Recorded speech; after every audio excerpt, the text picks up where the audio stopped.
Hello guys, welcome to Pakistani real reaction. तो कैसे हैं आप सब? मेरा नाम है मुदस्सिर, मैं मुबशिर। गाइस बहुत मजे का वीडियो है। वीडियो का जो टाइटल है वो है भारत के सामने झुका ट्रंप, फिर से ट्रेड टॉक की शुरू, भारत की बड़ी जीत। तो भाई साहब वही हुआ जिसका हम काफी टाइम से बोल रहे थे कि फिर ट्रेड टॉक पे आएगा, क्योंकि भारत जिद पे अड़ जाए तो मैं कहता हूँ किसी के बाप की भी नहीं सुनता। ये तो फिर ट्रंप है। तो भाई साहब क्या सीन हुआ है बाकी बातें करेंगे बाद में।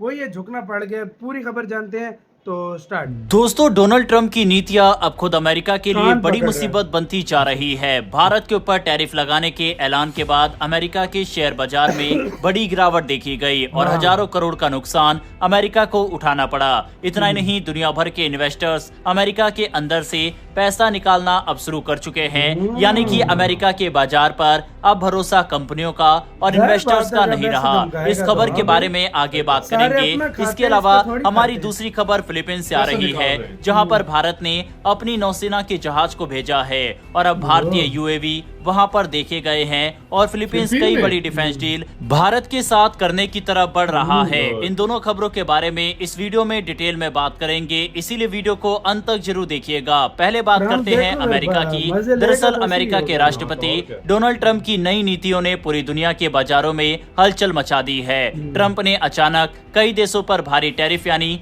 टैक्स लगाने का ऐलान कर दिया है, जो 7 अगस्त से लागू होगा। वहीं इस फैसले से शेयर बाजार में अफरा तफरी मच गई है। सिर्फ भारत या एशिया ही नहीं, अमेरिका खुद भी इस असर से नहीं बच पाया। अमेरिका का डो जोन्स इंडेक्स 542 अंक गिर गया, जो करीब 1.23% की गिरावट है। S&P 500 में 1.6% की गिरावट आई, जो मई के बाद की सबसे बड़ी गिरावट है। वहीं नेस्डैक कंपोजिट 2.24% गिरा, जो अप्रैल के बाद की सबसे खराब गिरावट मानी जा रही है। ये गिरावट सिर्फ टैरिफ की वजह से नहीं आई, बल्कि एक और बड़ी वजह थी अमेरिका में नौकरियों की हालत। जुलाई में सिर्फ 73,000 नई नौकरियां जुड़ी, जबकि उम्मीद ये थी कि यह आंकड़ा 2 लाख से ऊपर जाएगा। इससे पहले मई और जून के आंकड़ों को जब दोबारा देखा गया तो पता चला कि वहां भी 2,58,000 नौकरियां कम हो गई थी। इन चौंकाने वाले आंकड़ों के बाद राष्ट्रपति ट्रंप ने नौकरी से जुड़ी जानकारी देने वाले डिपार्टमेंट के चीफ को तुरंत हटा दिया। इससे निवेशकों में और डर फैल गया। अब अमेरिकी सरकार खुद भी भरोसे लायक नहीं रही। निवेशकों को अब लगने लगा है कि अमेरिका की अर्थव्यवस्था कमजोर हो रही है, कंपनियां घाटे की तरफ बढ़ रही है और लोगों की नौकरियां जा रही है। ऐसे में अब सबकी नजर अमेरिका के सेंट्रल बैंक यानी फेडरल रिजर्व पर है। उम्मीद की जा रही है कि फेडरल रिजर्व सितंबर में ब्याज दरों में कटौती करेगा, ताकि बाजार में थोड़ी राहत आ सके। वैसे फेडरल रिजर्व ने दिसंबर से अब तक ब्याज दरों को स्थिर रखा था, ताकि जॉब मार्केट और अर्थव्यवस्था को सहारा मिल सके। लेकिन महंगाई अब भी 2% के तय लक्ष्य से ऊपर बनी हुई है। ऐसे में अगर ब्याज दर घटाई गई तो महंगाई और बढ़ सकती है। इस सब के बीच ट्रंप का टैरिफ वाला फैसला एक और बड़ा झटका था। ट्रंप ने साफ कर दिया है कि वो चीन और अन्य देशों से आने वाले सामान पर भारी टैक्स लगाएंगे। इससे अमेरिकी कंपनियों की लागत बढ़ेगा, प्रोडक्ट महंगे होंगे और आम लोगों की जेब से ज्यादा पैसा खर्च करना पड़ेगा। वॉलमार्ट, प्रॉक्टर एंड गैम्बल जैसी बड़ी कंपनियों ने साफ कहा है कि टैरिफ बढ़ने से उनका मुनाफा कम होगा और चीजों की कीमतें बढ़ जाएंगी। दुनिया भर की कंपनियां अब कंफ्यूज में हैं। कुछ टैरिफ पहले से लागू है, कुछ बढ़ा दिए गए हैं, कुछ को लेकर स्थिति साफ नहीं है। इससे कंपनियां अपनी अगली योजना नहीं बना पा रही। उन्हें समझ नहीं आ रहा कि क्या आगे और टैक्स लगेंगे या नहीं। इसका सीधा असर उनके निवेश पर, मुनाफे पर और प्रोडक्शन पर पड़ रहा है। यही वजह है कि दुनिया के बाजारों में डर का माहौल है। वहीं इस डर और अनिश्चितता का असर सिर्फ बाजार तक सीमित नहीं है, बल्कि बॉन्ड मार्केट में भी इसका असर दिखा है। अमेरिका में 10 साल की ट्रेजरी यील्ड 4.39% से घटकर 4.21% रह गई। वहीं 2 साल की ट्रेजरी यील्ड 3.94% से गिरकर 3.68% पर आ गई है। इसका मतलब है कि लोग अब ज्यादा सुरक्षित निवेश की तरफ जा रहे हैं, क्योंकि उन्हें भरोसा नहीं है आने वाले दिनों में हालात सुधरेंगे या फिर नहीं। कुछ जानकार कह रहे हैं कि ट्रंप की टैरिफ पॉलिसी ने अमेरिका की अर्थव्यवस्था को उलझन में डाल दिया है। कंपनियों को काम करना मुश्किल हो गया है, निवेशक डरे हुए हैं और अब सरकार भी खुद अपने आंकड़ों पर भरोसा नहीं कर पा रही। यही वजह है कि एक के बाद एक फैसले तेजी से लिए जा रहे हैं, जिनसे बाजार और भी ज्यादा घबरा रहा है। अगर यही हाल रहा तो आने वाले दिनों में अमेरिका की स्थिति और खराब हो सकती है, बेरोजगारी बढ़ सकती है, महंगाई कंट्रोल से बाहर जा सकती है और बाजार की गिरावट लंबी चल सकती है।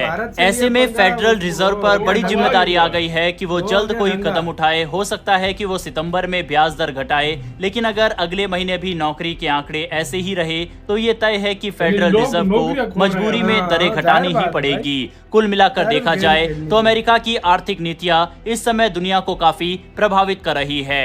ट्रंप के फैसलों का असर सिर्फ अमेरिका तक सीमित नहीं है, बल्कि भारत, चीन, जापान, यूरोप, हर जगह इसका असर दिख रहा है। कंपनियां, सरकारें और आम लोग सभी इस वक्त असमंजस में हैं कि आगे क्या होगा। दूसरी तरफ भारत की तरफ से भी दो बड़े फैसले लिए गए हैं। अमेरिका के प्रतिबंधों की धमकी के बावजूद भारत ने साफ कर दिया है कि वह रूस से तेल खरीदना बंद नहीं करेगा। दूसरी तरफ भारत ने यह भी कह दिया है कि एग्रीकल्चर सेक्टर में भारत कोई भी कॉम्प्रोमाइज नहीं करेगा। और जो टैक्टिक अमेरिका भारत के खिलाफ दबाव बनाने वाली चल रहा था, वह अब फेल होती नजर आ रही है। और यही कारण है कि अब अमेरिका ने यू टर्न मारते हुए 25 अगस्त से दोबारा से ट्रेड टॉक रिज्यूम करने का फैसला किया है। बहरहाल बढ़ते हैं हमारी अगली खबर की तरफ। ये खबर फिलीपींस से आ रही है। भारतीय नौसेना के 3 ताकतवर जहाज इस वक्त फिलीपींस में है और वजह है भारत और फिलीपींस की दोस्ती का एक नया मजबूत पड़ाव। भारतीय जहाज मनीला बंदरगाह पर पहुंचे हैं और यहां फिलीपींस की नौसेना के साथ मिलकर एक खास समुद्री गश्त की जा रही है। लेकिन इस बार की गश्त सिर्फ एक सैन्य अभ्यास नहीं है, इसमें भारत ने पहली बार अपनी नई ताकत का भी प्रदर्शन किया और वह है 2 कैमकॉप्टर S-100 ड्रोन, जिन्हें भारत ने खुद अपने देश में असेंबल किया है। ये ड्रोन दिखने में छोटे हैं, लेकिन इनकी ताकत बहुत बड़ी है। ये बिना रनवे के सीधा किसी जहाज के डेक से उड़ सकते हैं और लगातार 6 घंटे तक उड़ान भर सकते हैं। इनकी रेंज 180 किलोमीटर से ज्यादा है, यानी ये ड्रोन गहराई से समुद्र की निगरानी कर सकते हैं, किसी भी संदिग्ध गतिविधि को पकड़ सकते हैं और अगर कोई खतरा हो तो तुरंत जानकारी भेज सकते हैं। इनमें हाईटेक कैमरे, रेडार और दूसरे जासूसी तकनीकें हैं जो इन्हें और भी खतरनाक बनाती है। सबसे खास बात यह है कि इन्हें भारत में हैदराबाद की VEM टेक्नोलॉजीज ने असेंबल किया है। इसी के साथ यार वीडियो खत्म। मतलब ये भी फिलीपीन पहुंच गए।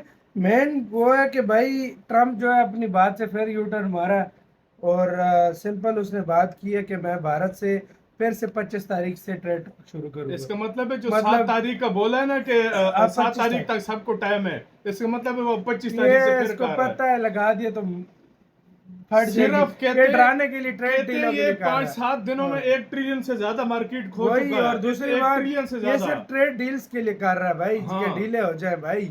और ये कोई भी नहीं, ये वैसे डराने की कोशिश कर रहा है। ये समझ रहा था कि भारत भी डर जाएगा। हाँ भाई, एक बात मैंने नोट की है, जब से वो टैरिफ की बात हुई है, जो देश इंडिया के साथ पहले मतलब ट्रेड डील के या मतलब जिनकी नहीं भी बनती थी ना, वो भी इंडिया की सपोर्ट में आ गए। बात आएंगे भाई। यार कनाडा जैसा देश सपोर्ट में आ गया जिसके साथ इतना पंगा चल रहा था। और सबसे बड़ी बात यह है कि जिस तरीके से लोग ये चल रहे हैं ना, जिस तरीके से ट्रम्प कह रहा है, इसको अपनी फैसले दोबारा वापस लेने पड़ रहे हैं। और इन्वेस्टर डर रहा है कि मैं अमेरिका में अगर मैंने इन्वेस्ट किया तो मेरा पैसा डूब न जाए। सारे इंडिया में आके इन्वेस्ट कर रहे हैं। कभी कोरिया कह रहा है, कभी अमेरिकन कंपनी खुद कह रही है, चाइनीज कह रहे हैं हमें इन्वेस्ट करने का मौका दो।